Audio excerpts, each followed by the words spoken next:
Luke. I'm here with Dick Rodgers of the Common Good Party for Civify. I'm going to ask him a few questions today. How are you today, Dick? I'm fine. All the better for meeting you. Oh, yep. Thank you very much. We'll get straight into it with the first question. How will you ensure that youth issues are represented in Edgbaston?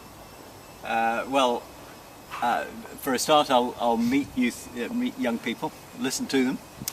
But also, the really important, I'm standing to say two things. One is that we should stay in the European Union because it's a really good idea to make peace in Europe. I think that's really important, and it'll be good for young people as well. We'll be able to travel all over Europe. If we leave, I think it's going to be bad for our country and really bad for Europe. But second, and really importantly, I want our country to be to love the world and to really try to make the world a better place. And I know that sounds laughably naive and stupid, but actually, of course, making the world a better place really matters hugely. And there are some awful things that are going on in the world.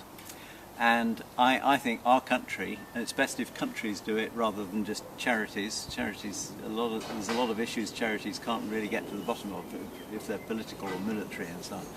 And I want us to be a country that's really humbly but diligently, committedly trying to do a good job in the world. And that is great for young people, because it means that young people that would then be growing up in a country that is doing something that they can see the point of and that they love and think, that's great, I want to be part of that.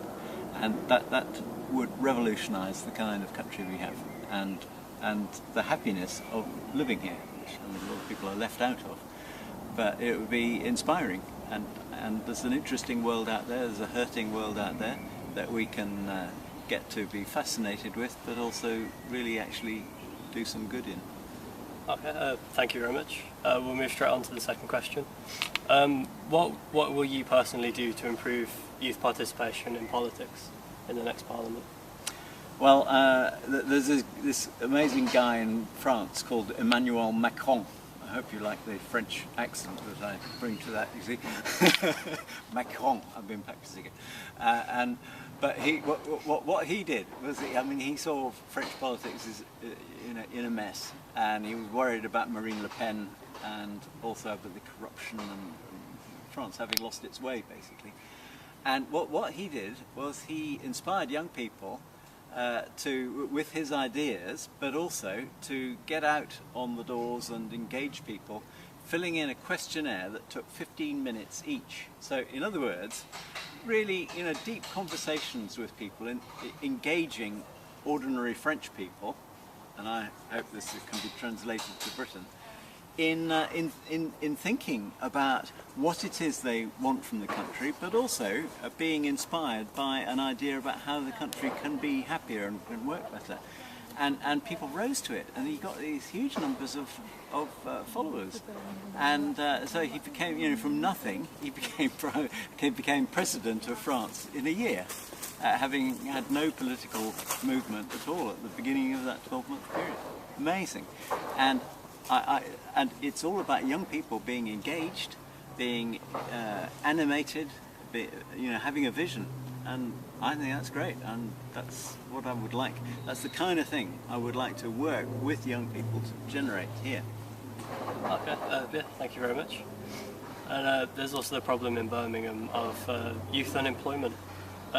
What do you think that you're going to do differently to make sure that not only new jobs are created, but young people will stay and work in this area? Well, there's lots of potential economics, industry going on in Birmingham. In fact, actually, the economy of the West Midlands is on the up. I think it is the leading region in the country for economic recovery, which is great. The finance of London makes it at a higher level, but the rate of improvement apparently is greatest in the Midlands, which is really good news. And there are big firms here, in particular Land Rover and all sorts of component firms for airplanes and cars and IT companies and so on. So, and I think there are young people who, the question is, attitude and education, and it's an own goal really to have these huge university fees. It's abominable. If my party was in power, I would abolish student fees. I think it is a travesty to oblige young people to enter adult life with a debt hanging over them, and then they've got to take on a mortgage probably, and you can say they'll never pay it back. It's not a healthy situation. And so I would make it possible for people to get a suitable education in something that fires their imagination, and for which there is a role for them to step into in adult life. And there's all sorts of things, and also apprenticeships. So really people of an academic bent, both technical and more theoretical, but also people of a technical, hands-on and IT bent also. I would love to be able to take their future and make it run, really. Okay, thank you very much. And a final question is, why do you think that young people in Edgbaston should vote for you?